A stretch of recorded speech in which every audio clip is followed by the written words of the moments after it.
안녕하십니까. 오늘은 진짜 예수를 찾아서 12번째 시간이 되겠습니다. 지난번에 그리스의 디오니소스 숭배에 다시 한번 더 이어서 오늘은 이제 디오니소스 숭배 두 번째 시간이 되겠습니다.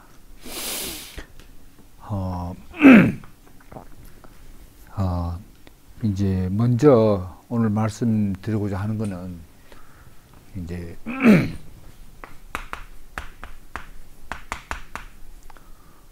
플라톤의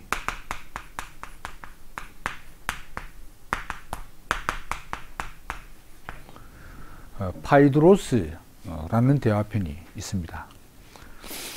여기에서 이제 뭐라고 말하냐면 신이 인간에게 주는 가장 큰 축복의 선물은 광기다, 이렇게 말하고 있습니다. 신의 선물, 가장 큰 축복은 뭐냐? 광기다, 이렇게 말하고 있습니다. 광기, 막 글자 그대로 미친 기운이죠. 광기. 이걸 영어로 뭐라 그러죠? 그건 미친이고, 광기, 마니아.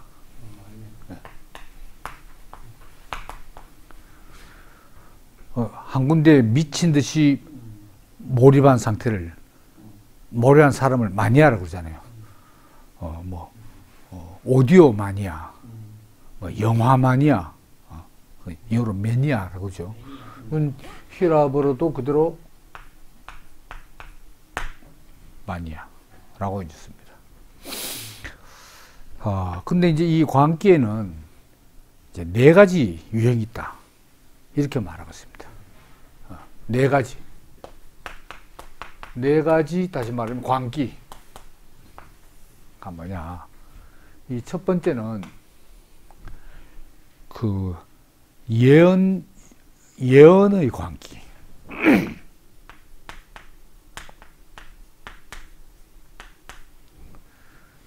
이 예언의 광기는 이제 누가 관장하느냐, 그 광기를 사람에게 누가 불었느냐, 이것은 아폴론 신입니다.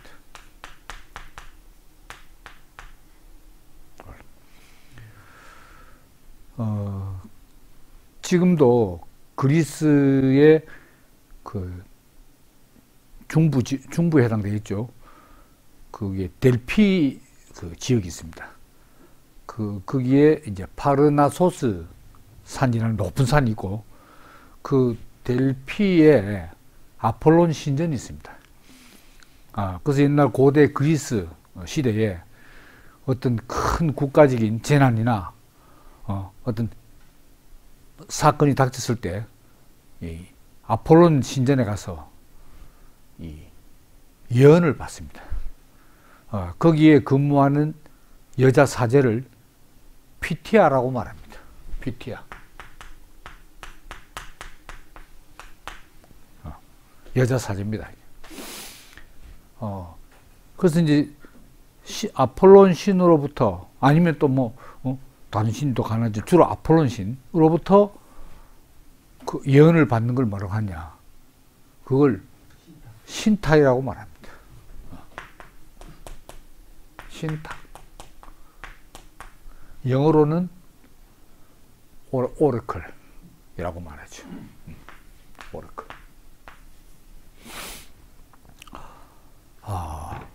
그러니까 그 죽을 수밖에 없는 가사적인 필멸의 인간이 아직 다가오지도 않은 미래를 미리 안다, 이런 것은 불가능하잖아요. 신만이 그러는데 신 중에서도 아무 신이 되는 게 아니고 이 지혜와 예언의 신인 아폴론이 그 능력을 가지고 있다는 거죠. 그래서 예를 들면 그 페르시아 군대가 이제 히랍 전역을 집어삼킬 때, 이 그리스 반도가 풍전등화의 위기에 있을 때, 그때 아폴론 신전에 가서 신탁을 구했죠. 그러니까 어떤 예언이 나왔느냐. 너희들이 나무로 만든 성에서 싸워야 승리를 할 것이다. 라는 신탁을 받았대요. 나무로 만든 성. 그래서 많은 사람들이 우리가 빨리 목성을 축조해서 적의 침공을 막자고 했을 때, 당시에 이 그리스의 총사령관 데미스토클레스가 그게 아닌 것 같습니다. 지금 돌로 된 성에 싸워도 지금 함락되는 마당에 나무성으로 된 더 싸우면 불화살 날리면 우리 다 타 죽죠. 이 나무성, 목성이란 건 이건 바로 배를 말합니다. 배. 함선을 말합니다. 우리가 해전에서 승부를 걸어야 됩니다. 해서 승리한 데 어디입니까? 살라미스 해전에서 대승을 거두면서 전세가 역전됐다.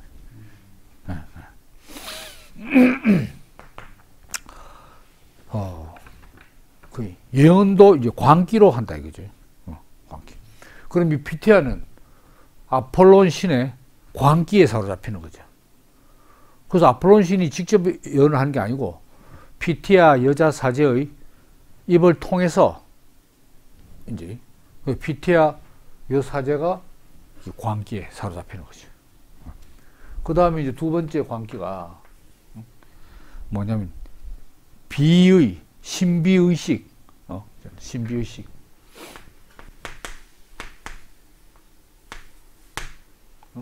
비의 이걸 우리가 뭐라고 말했죠? 영어로 그리스어로 미스테리아. 미스테리아. 미스테리. 미스테리아. 신비의식이다 이 말이야. 신비의식. 그 신비의식 비에서 오는 광기.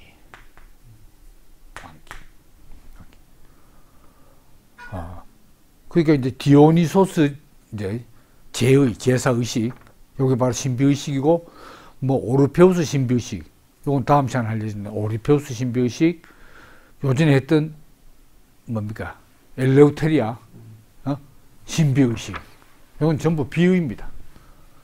그러면 거기에 참여하는 참가자들이 이게 광기에 사로잡히는 거죠. 그래서 완전히 몰입을 하게 되는 그런 이제 겁니다.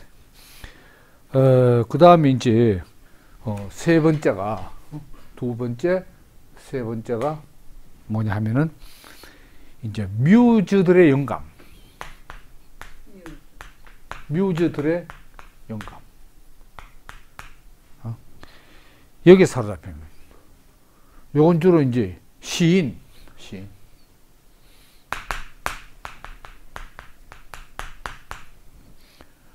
그리고 또 더 넓게는 가수.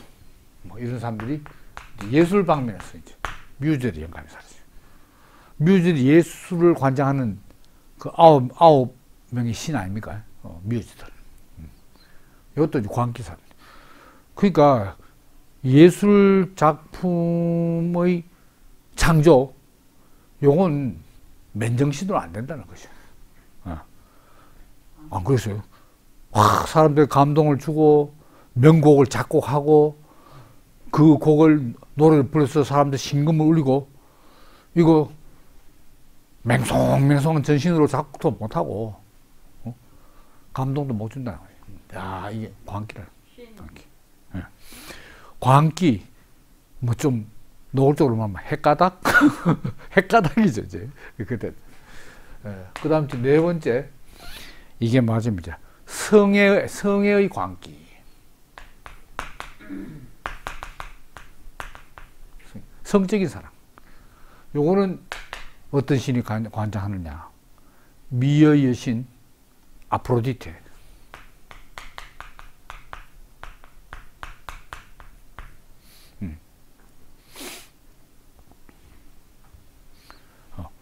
전번에 제가 아프로디테의 뜻을 설명 기억나시나요?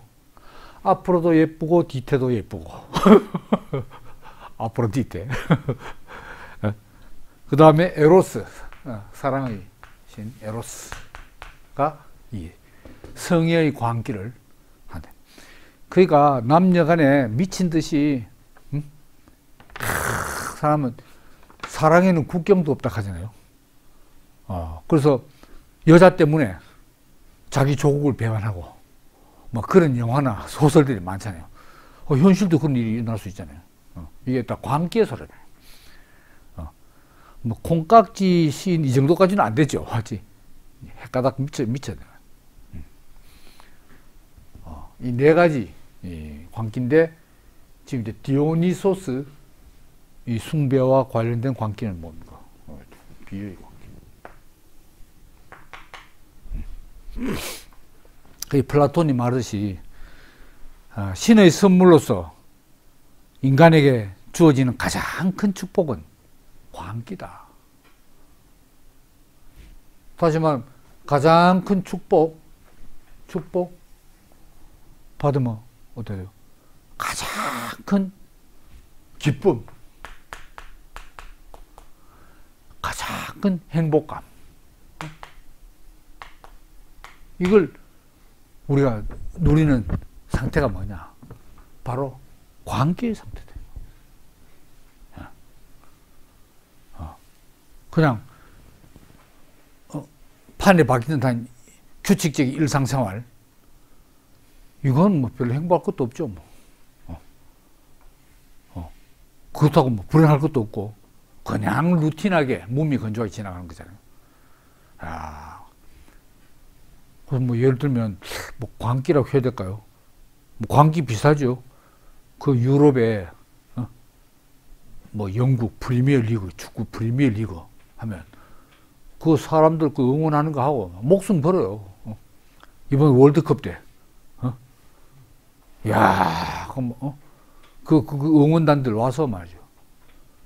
우리나라에서도 그까지 카타르까지 비행기 타고 가가지고 있잖아요. 그것도 뭐 나왔지. 광기의 소리로 광기.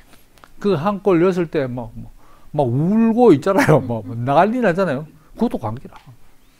여기에 해당되는 건 아니지, 이제. 이런 종류의 광기는 아니고. 야, 그런 말 있잖아요. 미쳐야 산다. 그런 말 있잖아요. 미쳐야 산다.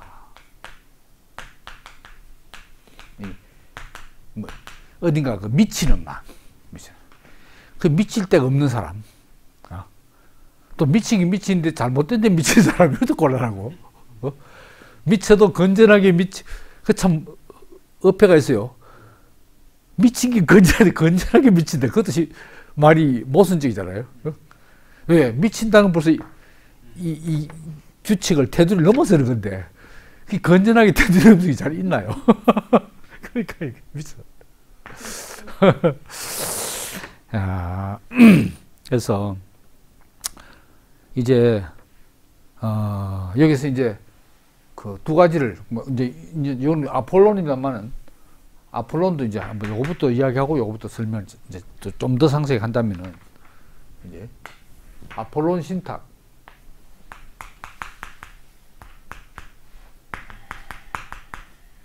신탁. 그러니까 이 아폴론 신전에 있는 피티아라는 그 개인 이름이 아니고 여자 사제 직책이 피티아죠. 피티아가 이제 예언을 하려면 광기에 사로잡히려면 어찌 됐냐. 그 광기에 사로잡힌 상태, 그게 이제 말하자면 신들림이죠. 뭐 말하자면 광기는 신들림이다. 한자숙가. 신이 들렸다. 접신되었다 이거죠. 요걸 따르면 엔테오스. 테오스가 뭡니까? 신. 엔은 인. 인갓이죠, 인갓. 그럼 이제 테오스 안에 들어갔다. 그거잖아요. 어디 보면 이제 테오스가 내 안에 들어온다고도 말할 수 있고, 엔테오스는 글자가 들어. 인갓이에요, 인갓. 인갓. 그러면 그리스도 안에 인 크라이스트가 뭡니까? 그리스도 안에 내가 쏙 들어가는. 그게 말하자면 건전한 관계지. 건전한 관계. 야, 그래서 당시에 그리스 사람들에게 이 아폴론, 예언의 신, 아폴론의 예언, 뭐 예언을 받는 신탁, 이 신탁이 뭐랄까요, 100%다 맞지도 않았대요. 그것도 신탁이 요도 봐요. 나무로 만든 성에서 싸우라. 이런 신탁은 해석을 잘못해버리면 반대로 망하는 거야. 그러니까 애매하게 막연하게 추상적으로 신탁이 나올 때가 많으니까 해석을 또 잘해야 돼요. 그리고 어떤 경우에는 피투아에게 뇌물을 주고 전략적으로 이런 예언을 받았다고 좀 말해라. 뭐 이래가지고 그런 부정도 저지르고 그런 일이 많았대요. 그리고 진짜 꼭 예언 받아야 될 때 예언이 안 나오는 거야 또. 어찌하여 우리를 버리지 않겠도 아폴론이 아무도 말도 없을 수도 있어.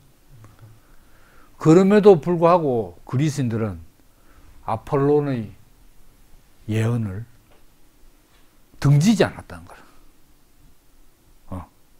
그런 무수한 실망, 허탈의 경우에도 에이 이제는 뭐 아폴론 예언 이제 못 믿어 하고 등 돌리지 않아요. 왜 그랬을까요? 말하자면 믿음이 좋아서 그렇겠지. 근데 믿음이 왜 좋으냐?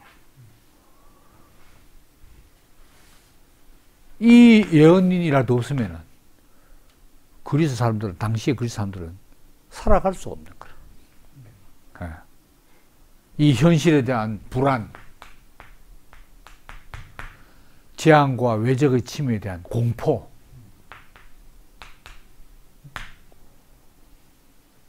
이 냉혹한 현실 가운데서 야, 그래도 아폴론이 우리를 보호해주고 지켜준다 하는 믿음을 붙잡지 않으면 현실을 지탱할 수가 없는 거예요. 그래서 아폴로 예언에 매달렸다고 그래요.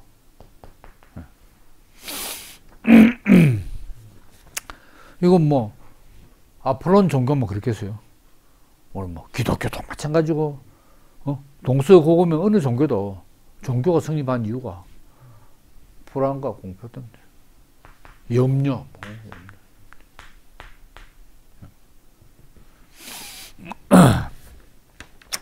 그러니까 이 그리스 사람들이 이 미신에 사로잡힌 바보들이 아니다 이거죠. 그래서 매달린 게 아니고 지푸라기 잡아야 되니까.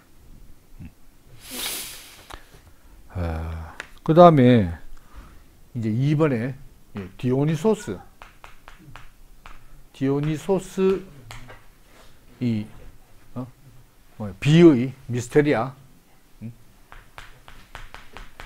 신비 의식, 신비적인 이제 제사 의식, 여기에 이제 관련된 광기인데,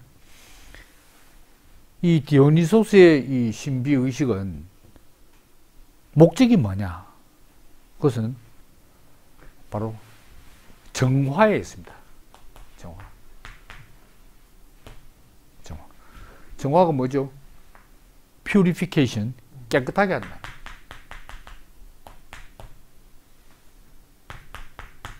정화, 깨끗하게 한다. 야, 그러니까 이 사람들은 늘 합리적이고 이성적인 평정심만 가진 게 아니고, 인간에게는 비이성적인 충동들이 있다. 충동.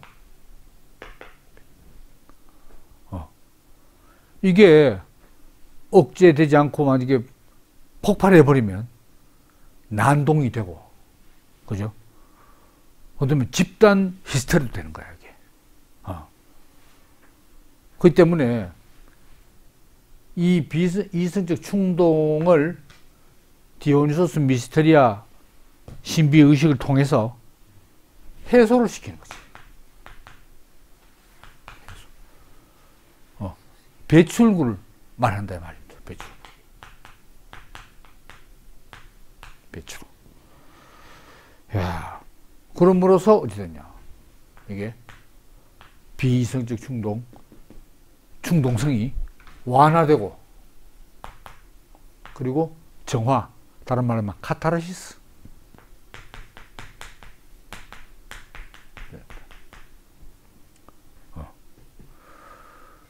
그러면 이제 현대 국가의 예를 들면 백성들이 정치에 대한 불만이 많아, 경제에 대한 불만이 많아.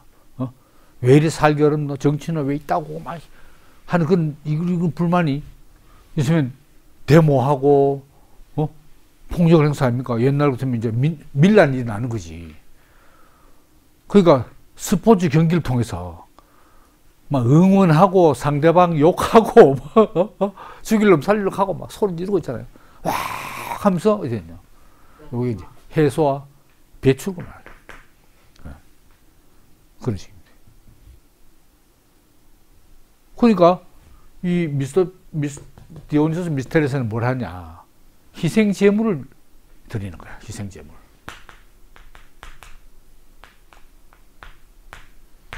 뭐 소라든가 염소라든가 이런 할 때 이 디오니소스 미스테리아는 뭐 아주 점잖게 제사장이 탁 해가지고 전문적인 제사장이 이렇게 하는 게 아니고 완전히 전부 이 희생 제물, 그것도 살아있는 소나 염소를 그냥 달려들어서 손으로 갈기갈기 잡아 찢어버려요. 많은 사람 달려들어서 잡아 찢어버려요. 예. 그러면 뭐 손에 뭐 전부 피 묻고 또 뜯잖아요. 그게 이 사람이 충동, 돌면 뭐 폭력성을 이 희생 제물 잡을 때 확 그래서 이제 와요. 그 좀 뒤에 다시 또 나오지만은 이제 잡고 그냥 끝나는 게 아니고 그 살 고기를 그냥 손으로 잡아 뜯어가지고 먹어버려. 여기 이제 디오니소스.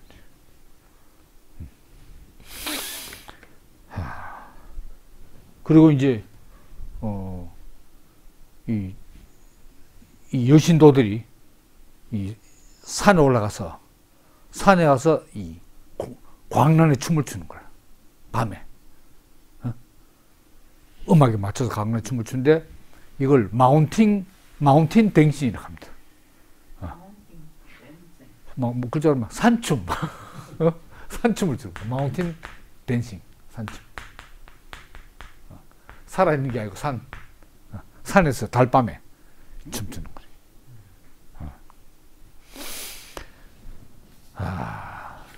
이러니까 이제 광기는 광기지만 아폴론적인 광기하고 이 디오니소적인 광기는 아주 성격이 이제 대립적인 거죠. 성격이. 야, 그래서 이제 아폴론하고 이제 디오니소스 비교해 봅시다. 아폴론, 디오니소스.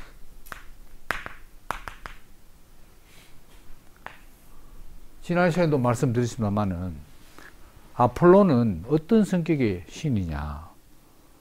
이게 태양, 그러니까 자동적으로 광명, 빛이죠. 그 다음에 지혜, 예언을 하면 지혜로워 예언할 수 있잖아요. 이런 이제 성격을 가지고 있고요.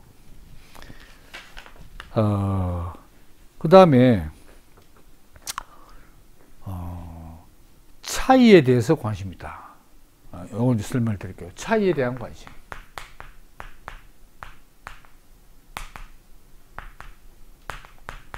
또 다른 말로 하면 개별화. 개별화.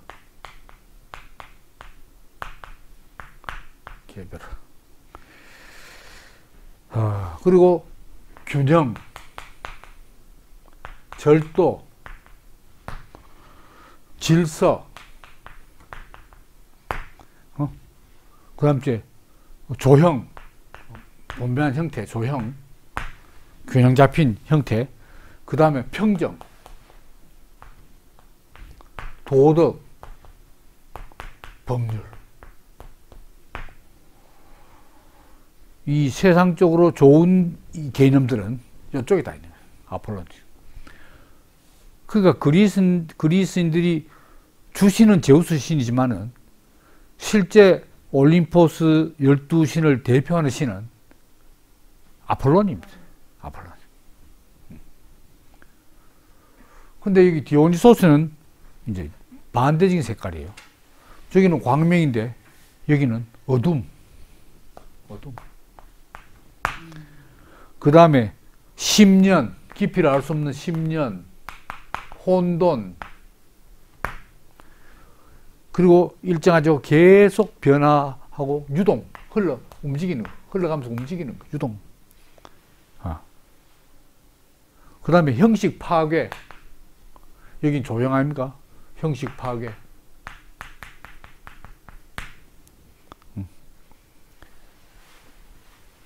그 다음에 여기 차이에 대한 관심 아닙니까? 그러니까 나하고 너, 이것과 저것 어떻게 다르냐 하는 차별의 원리. 근데 여기는 차이에 대한 무관심. 개별화의 원리가 아니거라. 이게. 그러니까 개별화의 원리가 아니고 혼연일체.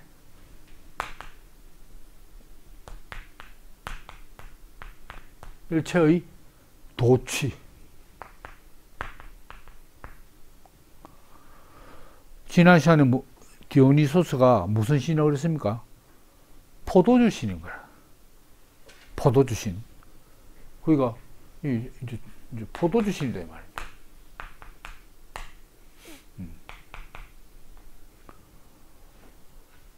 그 이제 여기는 말하자면 아폴로는 항상 아주 냉철하고 명쾌한 이성이죠. 이성. 정신 똑바로 차리는 이성인데 여기는 포도주 이제 얼큰하게 하고 해롱해롱 하니까 니꺼 내꺼 없이 인심 좋고 혼연일체 되고 노치되는 거야. 그러니까 이 사람이 두 가지 성향이죠. 한편으로는 너와 나를 또렷하게 구별하고 또 절대로 손해보지 않고 경계를 분명히 끊고 요게 개별의 원리 아닙니까? 차이. 니하고 내하고는 이래서 틀리지. 이런 거예요. 근데 또 그렇게 하면 사람이 각박해지고 고립되잖아요. 또 고독하게 되고. 그러니까 너와 나는 하나다. 우리가 남이가 이렇게 할 때 이 혼연일체 도치. 이건 맨정신으로 안 되지. 한잔 해야 되는 거야. 그 남자들이 술 한잔 하면서 이야기 트고 거래하고 중요한 거래는 전부 술자리 같이 이제 하고 하는 게 다 혼연일체 도치는 이제 그런 원리입니다. 이제 우리가 축제를 벌인다. 이건 디오니소스 축제. 제2 산정에 올라가서 막 희생 제물을 막 잡아 뜯어서 갈기를 찍고 한 것은 이건 이제 극소수의 입문자들이 하는 거고, 이제 뭡니까? 일반이 공개된 이 제의에는 그렇지 않아. 전번에 지난 시간에 말씀드렸지만 행렬도 행진도 하고 있잖아요. 행진하고 이럴 때는 그런 거 하는 거예요. 차이돼 뭐가 있어. 그리고 뭡니까? 이 디오니소스는 뭐 지난 시간에 그 설명 들었듯이 제우스 신이 카드모스의 딸 세멜레와 동침을 해가지고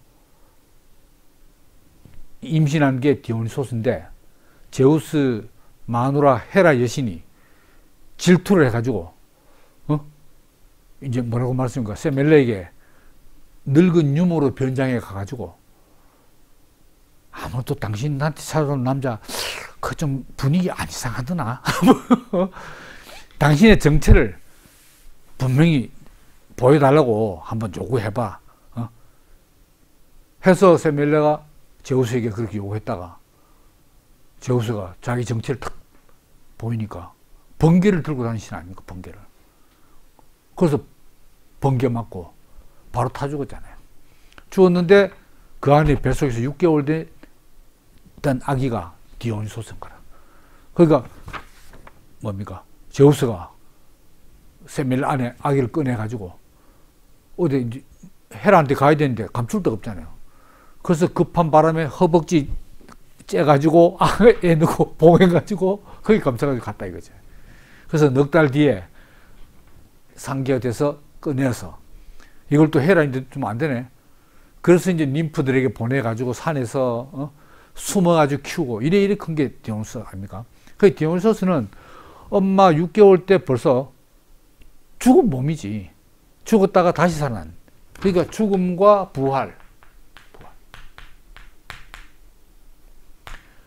그리고 아버지는 제우스고 어머니는 인간 세멜레라는 여인이니까 뭐죠?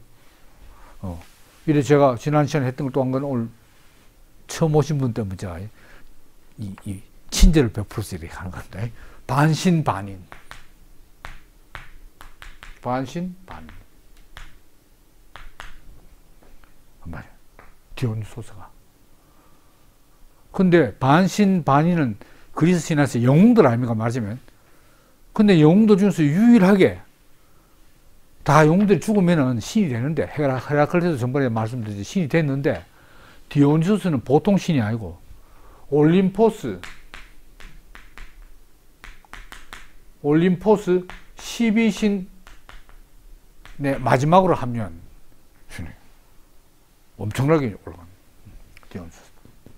그 디오니소스 하면 죽음과 부활, 죽어도 다시 사는, 죽음을 이기는 왕성한 생명력, 이걸 생각합니다. 최대한 보죠. 자, 우리는 하나다. 네가 내고 내가 니다. 너도 사람 나도 사람 할 때 그 사람은 혼연일체 아닙니까? 아니 반대로 여기서는 사람이면 다 사람이냐?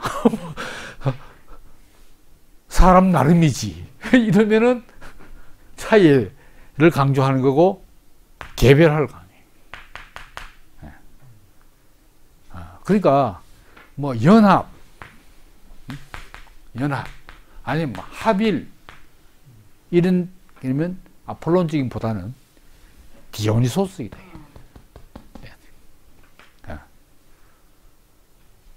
근데 아폴론 이 신은 이제 어떤 신이냐?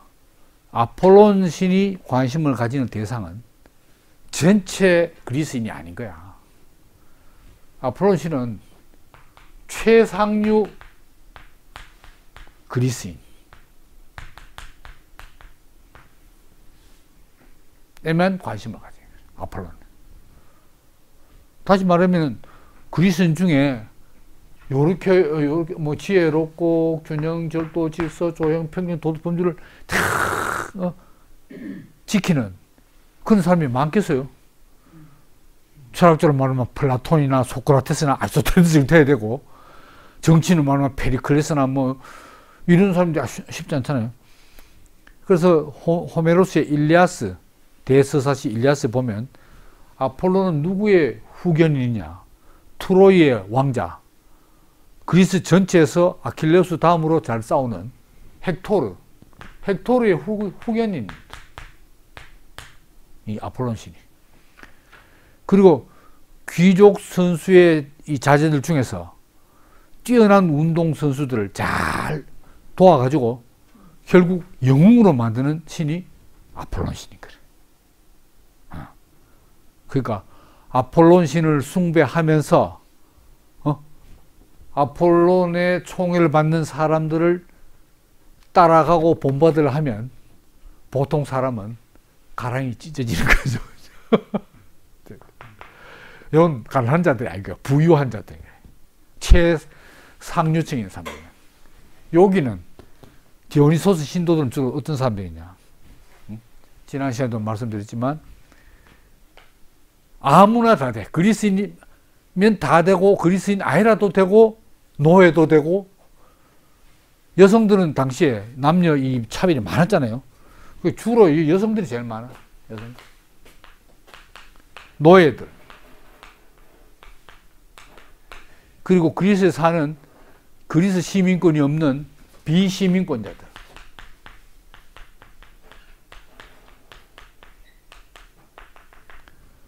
그러니까 말하자면 그리스에 있는 아무나 누구든지 anyone 다 디오니소스 제2에 참가할 수 있다.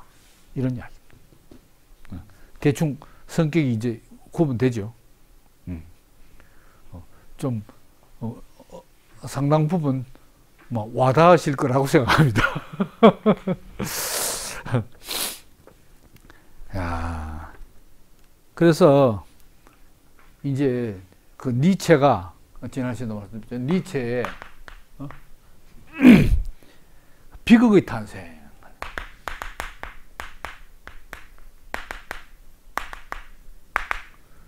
라는 이제 저술이 있습니다. 비극의 탄생. 이 비극의 탄생에는 이 예술의 두 정신, 아폴론적인 것과 디오니스 소수적인 것이 절묘하게 서로 그 대립과 조화와 균형을 이루면서 이 비극이 탄생한 거다. 영어로 뭐죠? 비극이? 트레지디. 요거는 히라보로 트라고디아입니다. 그리스어로 트라고디아. 이 트라고디아라는 말이 원래 사냥을 찬양한 노래라는 의미에서 트라고디아가 나왔다. 왜냐하면 실레노스와 사티로스가 그 실레노스 사티로스, 그 사티로스가 양머리에 양다리를 가지고 있는 사람 모습인 거죠. 그 사티로스와 실레노스가 디오니소스를 계속 같이 동행하고 있거든요. 그래서 이제 사냥의 모습을 가지고 있는 사티로스. 그래서 이제 트라고디아가 거기서 나왔대요. 그런 이야기입니다. 그러니까 이 아폴로는 말하자면 대단히 이성적이고 합리적이고, 뭐 이성적이고 합리적이죠. 그럼 이 디오니소스는 비이성적이고 비합리적. 영어는 irrational, irrational.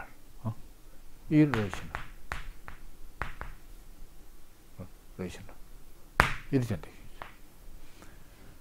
그러니까 그리스인들의 두 성향. 이것은 그리스인들 말고 모든 민족, 모든 인간에게 사실은 비중 문제지. 다 이 두 요소는 있다고 말해요. 근데 이제 우리가 이제 종래 대부분 어떻게 생각하냐? 그리스 하면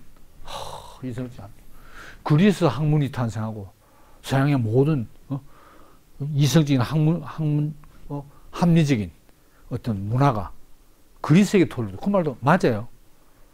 그럼 그리스인들에게 전혀 이런 면이 없는 걸로 생각한대. 이건 못지않게 이것이 그리스인들도 있었다는 얘기. 그럼 기독교도 마찬가지죠. 지금 조금 뭐 근접한 예를 든다면은 교리적이고, 그죠? 문자주의적으로 신앙생활하는 사람은 아폴론적이란 말이지. 착실하게 헌금 내고, 기도하고, 성경 읽고, 봉사하고, 딱 균형, 절도, 질서, 조형, 평정. 딱 율법을 자식은 뭡니까? 도덕적, 법률적 아닙니까? 근데 이것만 가지고는 이 숨을 못 쉬거든. 뭐냐? 종교인의 목표, 신앙생활의 목표가 그 신앙의 대상인 하나님과 문제는 연합이지, 연합. 아까 적어놨는데 어디 갔지? 연합을 못 찾겠네. 여기도 있는데. 연합. 연합이 없는 거야, 이 말이죠. 그게 목마르지. 그래서 이 연합을 어디서 찾습니까?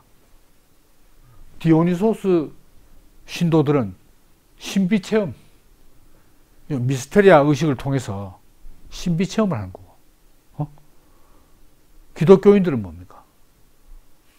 또 하시면 성령 체험을 하는 거지. 성령 체험.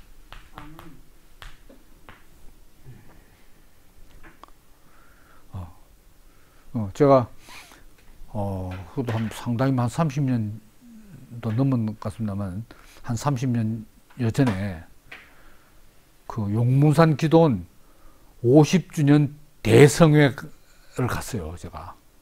왜 갔냐?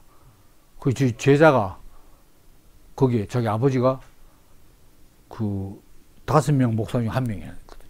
거기 살아요. 그 제자 때문에 내가 한번 오래 갔지. 야, 근데 부흥회 한데 그 3,000명이 있잖아요. 밤나무 쫙 숲에 그 계단 쫙 스탠드가 쫙 있는데 3,000명이 거기서 막 할렐루야 하면서 막 난리친데 막 정신이 합니다. 거기서 저는 불 못 받았어요. 그 제자 아버지가 저보고 교수님 이번에 오신 김에 불체험만 한번 하면 금상첨화입니다 했는데 저는 불 못 받았어요. 그 불체험, 성령의 불체험, 그거 다 디오니소, 이걸 말하면 디오니소스 신비죠. 야, 이렇게 이제. 근데 이 그리스 종교 그리고 그리스 사회를 지배하는 계층은 이쪽입니다. 여긴 지도자들, 그 현실적인 세력을 잡은 자들은 다 이쪽에 있지. 그래서 디오니소스 교도들은 그 박해를 피할 수가 없어. 박해. 지난 시간 마지막에 말씀드린 박해를 받아. 왜 그러냐? 디오니소스 교가 추구하는 가치관하고 아폴론 교가 추구하는 가치관이 틀린 거야. 이건 현실 부정이야, 말하자면. 현실 부정이라. 그러니까 디오니소스 교도가 볼 때 이 아폴론이 지배하는 이 현실, 그래서는 계속 버림받고 배제되는 사람들 아닙니까? 근데 이 디오니소스 신과 한번 연합 내지는 합일의 신비체험을 딱 하면 이제 모든 이 현실적인 위계 질서가 우습게 보이고 부정되어 버린 거지. 그래서 뭐라 하냐, 내 나라는 여기에 속하지 않아야 했다가 이렇게 된다 이 말입니다. 그러면 이 아폴론 신을 믿는 지도자들 볼 때, 정치가들, 종교자들 볼 때는 대단히 세상을, 현실을 등진 사람, 현실을 오히려 파괴하는 사람으로 보인다 말입니다. 그러니까 박해를 해야 돼요. 하여튼 그런 것 같습니다.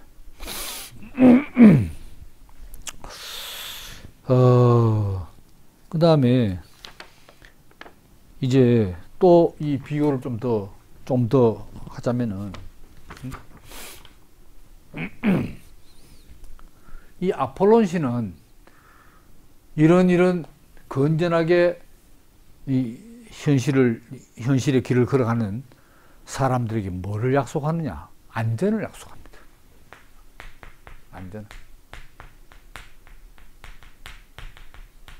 안전. 아리스토텔레스의 윤리학의 기본 개념이 뭡니까? 중용입니다. 중용이 말하자면 중간을 가라. 좌로나 우로나 너무 과하다도 말고 과소도 말고 중간쯤으로 가는 게 제일 안전하다 그 말입니다. 윤리적으로 산다는 거는 중간으로 걸어가는 거예요. 그래야 제일 안전하다 이 말이에요. 모난도리정을 먼저 만든다 뭐 이렇게 튀어나오니까 그게 무난하게 정도. 중국에서도 그렇고 그리스에서도 그렇고 다 그래요. 이게 그래서 뭐라고 이제 아폴론 신은 그리스인들에게 말하냐? 인간으로서 너가 처한 상황을 이해해라. 네 상황을 참 헤아려라. 그리고 아버지가 너에게 말씀하신 대로 해라. 그 효 아닙니까? 그러면 내일 안전할 것이다. 내일 안전할 것이다.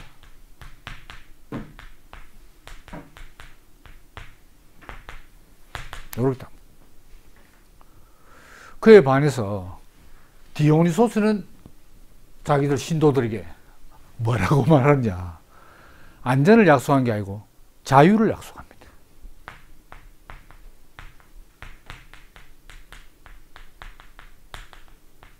디오니소스들의 복음은 자유의 복음입니다. 뭐라 하냐? 차이를 망각하라.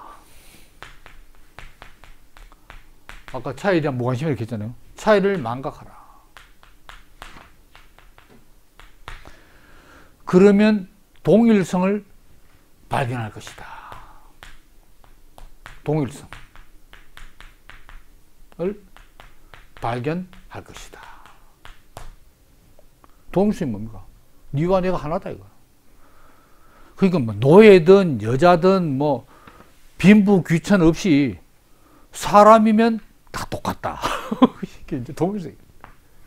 차이를 망각해. 이게 디오니소스 복음인 게.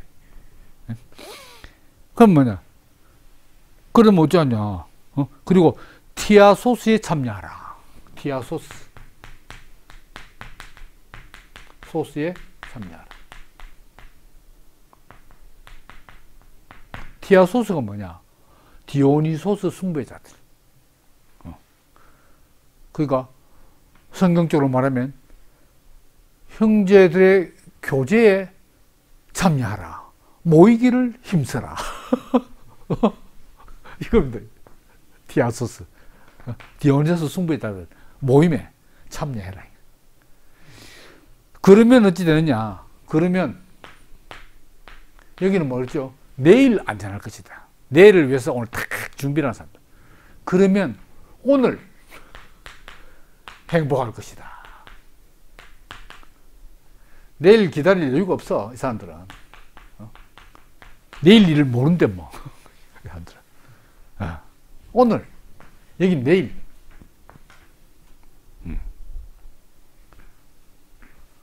그 조금 더 범위 좁히면 차이를 망각해라.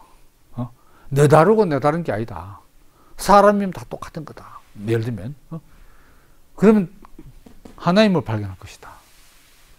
그리고 그렇게 깨닫고 간증하는, 선포하는 사람들에게 참여하라. 그러면 오늘 더 좁게, 즉시 행복할 것이다. 이게 디오니소스. 그게 참, 이 대비가 참 재밌네요.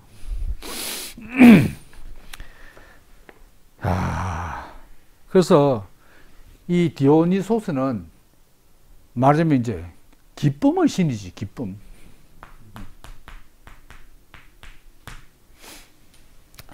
기쁨을 그리스어로 카리스라고 말합니다. 카리스. 카리스인데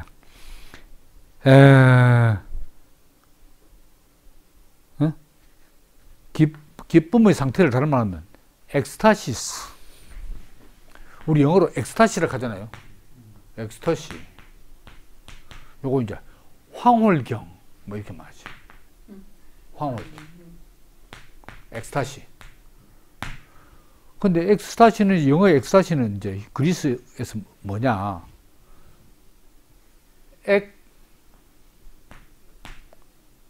스타시스. 영어로 쓴다. 스타시스. 엑스타시스. 요거는 바깥이라는 뜻입니다. 영어도 X 뭐 이런 거 바깥 아닙니까? X. 그 다음에 스타시스. 이거는 스타시스란 말은 서 있다 이 말입니다. 스탠드. 바깥에 서 있다. 뭐가? 내 정신이 내 몸 안에 있고 내 몸 밖에 나가는 거. 그게 엑스타시. 그렇지. 황홀경이 바로 내 자신이 나를 빠져나가는 거야. 나는 없다. 나는 사라졌다. 디오니소스 안으로. 요게 이제 엑스타시입니다.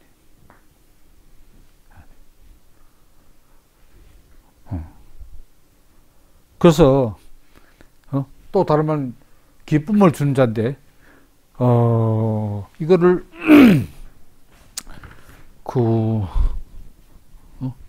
기쁨을 주는 자가 금방 제가 재밌는 글에서 다는데 금방 못 찾겠네요. 그리고 해방하는 자 루시오스.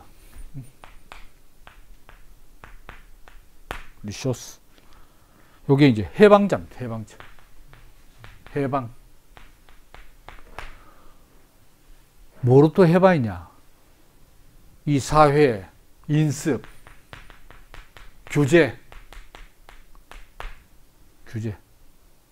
규제로부터의 해방입니다. 고정관념. 또 해방, 자유. 그죠? 동일성. 심지어 동일성은 같은 사람끼리 너와 나의 동일성뿐만 아니고 디오니소스와 내가 하나다. 연합하는 게 뭡니까? 아까 연합. 합일. 이게 신과 연합이거든. 신과 연합, 디오니소스하고 내가 하나다. 근데 그거를 어떤 의식을 통해서 딱 느끼냐. 그게 바로 희생 제물로 드리는 희생 제물의 고기, 날고기를 그냥 피 묻은 채로 먹어. 그게 뭐냐면 신에게 드린 제물이면서 바로 디오니소스의 화신, 디오니소스의 현현이 바로 그 제물 고기인 거라. 예수님 뭐라 했나요? 내 살을 먹고 내 피를 마시지 않으면 나와 상관이 없느니라. 그걸 이제 학자에 따라서는 바로 이런 데서 착안해서 사도 요한이 그렇게 쓴 거 아이가 이렇게 말한다 이 말이야. 그 예수를 살하고 피하고 먹어가지고 내가 들어오면 내 피와 살이 대쁜데 하나를 느끼지. 그런 식입니다.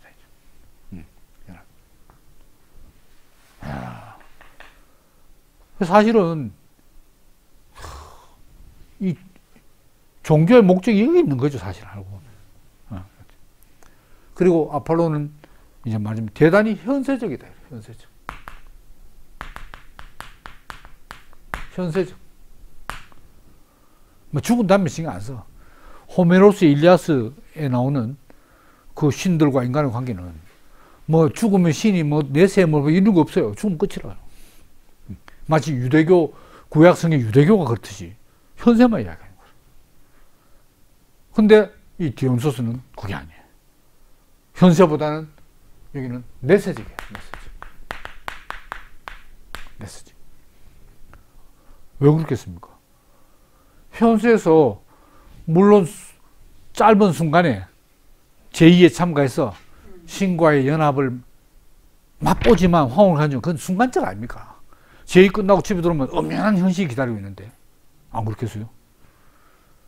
그러니까 그 연합으로 말미암아 디오니소스 신이 본인이 죽고 부활했잖아요.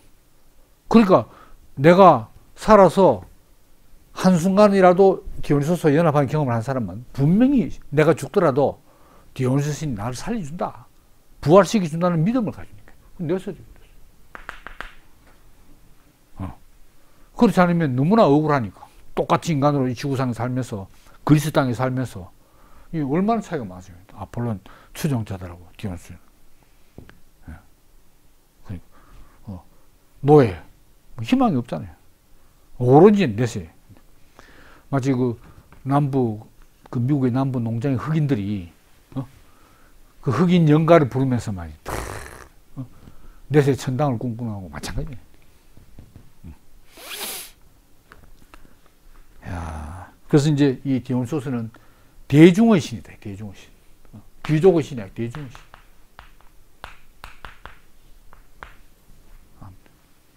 이건 귀족도 신. 이런 이제 다 있습니다.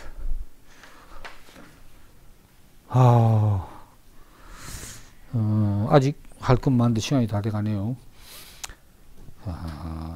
그 다음에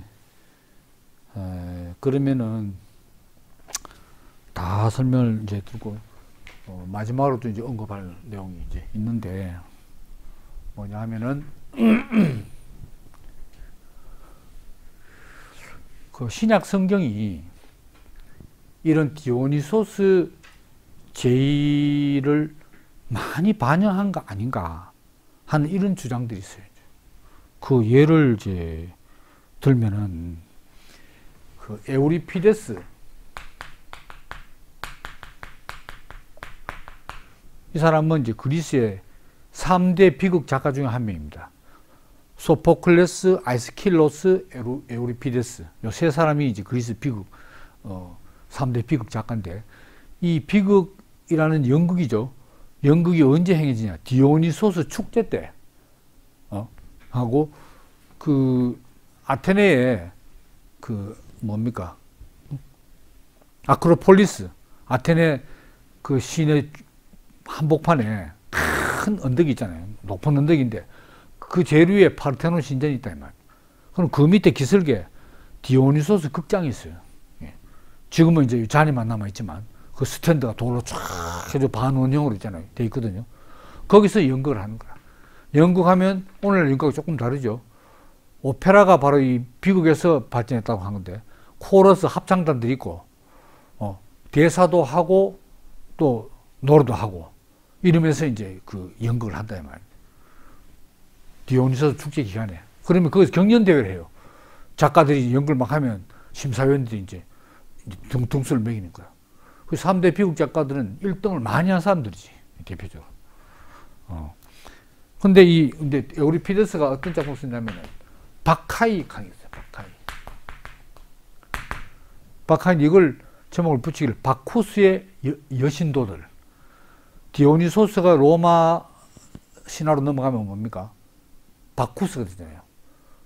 우리 드링크 바카스, 바쿠스. 그런데 그리스에서도 디오니소스를 바쿠스라고 했다 이 말이다. 정확히 말하면 바코스지. 로마에 가서 이제 바쿠스가 됐고, 박하이 원제목은.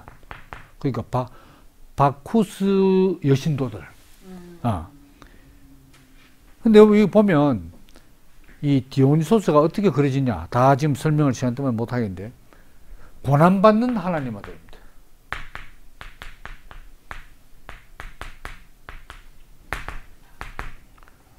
몇 번 설명드렸지만 유대교 메시아는 하나님 아들이 고난받는다, 이런 개념이 없어요. 물론 이사야서 53장에 거기 기록되어 있지만 그건 유대 전통에서 별로 이게 눈에 들어오지 않은 겁니다. 하나님 아들은 다윗의 후손이어야 되고 슈퍼 다윗인 거예요. 다윗이 뭐 고난받는 이미지 별로 없잖아요. 고난받는 하나님 아들. 그래서 이제 불트만이 뭐라고 말하냐면, 요한복음의 가나의 혼인잔치는 아무래도 디오니소스 제2의 영향력이 그 배경에 있는 것 같다. 이렇게 말했어요. 가나 혼잔치는 포도주 떨어져 한 거 아닙니까? 그 디오니소스 이 숭배에 좀 영향을 받은 것 같다. 불투만이 그렇게 말했다. 그리고 이 고고학적으로 이 발굴된 건데, 디오니소스 이제 진전에 그 물을 포도주로 바꾸는 기적을 보여주는 비밀 통로가 있대요. 뭐 실제로 그런지 모르지만, 벌써 디오니소스 이 제2의 물이 포도주로 바뀐다 하는 그런 것을 말하는 비밀, 그 기적을 보여주는 비밀 통로가 있었다. 그게 가나 혼인잔치, 그게 반영된 거 아니냐, 이제 그런 이야기입니다. 그리고 팔레스타인 가나안 땅 지역이 포도주 산지라, 포도 산지라 그러잖아요. 그게. 그러니까 또 이 요한복음 사도 요한은 예수를 사도 요한은 예수를 뭘로 만들냐? 새로운 디오니소스를 만들려고 했대. 새로운 디오니소스. 왜냐하면 1세기 지중해 연안 국가들에게서 디오니소스가 디오니소스가 많은 기적을 행하는 신으로 다 믿어졌는 거라. 그런데 예수는 평범한 유대교를 앞비한 사람밖에 안 되는 거라. 그러니까 요한복음 쓸 때 처음부터 막 기적으로 디오니소스처럼 기적을 베푸는 새로운 디오니소스로 예수를 묘사해야 말하자면 이 기독교 복음이 먹혀들지 않나요? 이렇게 주장하는 겁니다. 뭐 제가 꼭 맞다고 하는 건 아니고, 그것도 전혀 근거 없다고도 부정하기도 좀 그렇고 그래요. 그래서 요한복음 6장 53절에 예수가 뭐라고 말했냐? 인자의 살을 먹지 아니하고 인자의 피를 마시지 아니하면 너희 속에 생명이 없느니라. 근데 살과 피를 마신 그게 아까 말씀드린 디오니소스계 다 이미 수백 년 전부터 있었다. 그런 이야기입니다. 그러니까 이제 살고기 그냥 생고기 있잖아요. 재물 잡아가지고 살고기 먹는 걸 말하냐? 오모파기아라고 합니다. 오모파기아. 외우기 쉬우려면 뭐 오목하게 파서 먹으라. 뭐 오모파기야. 그러니까 피가 뚝뚝 떨어지는 생사를 먹으면서 신과 디오니소스 신과 하나됨을 경험해. 지금 뭐 화신이 된 디오니소스를 내 몸 먹잖아요. 이게 가톨릭에 와서 뭡니까? 뭐 개신교도 그렇지만 성찬식이 되잖아요. 성찬식.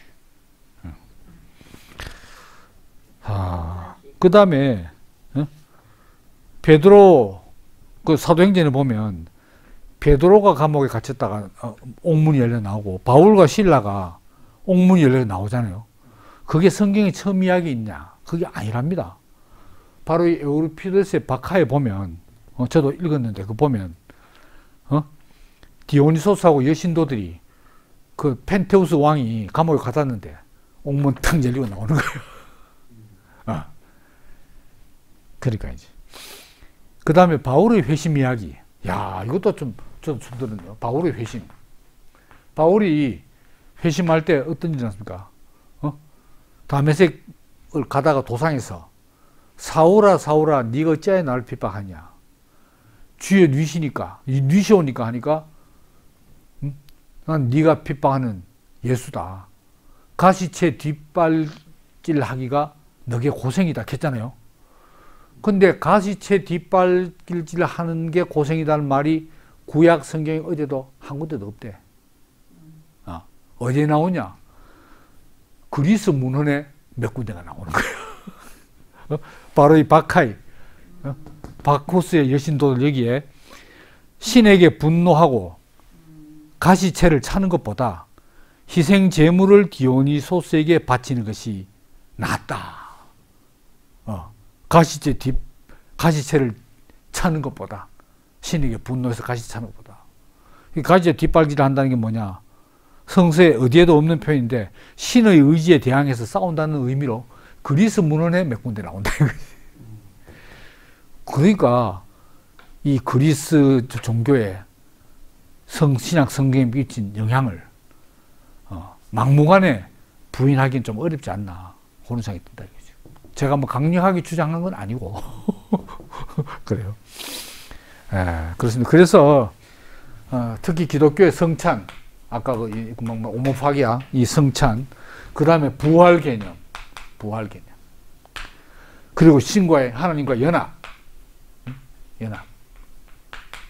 이 얼마나 결정적인 개념들입니까? 이게 디오니소스 이 제의에서 영향을 미친 거다. 이렇게.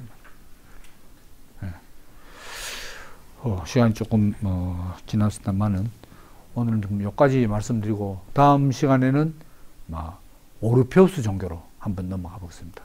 경청해 주셔서 감사합니다.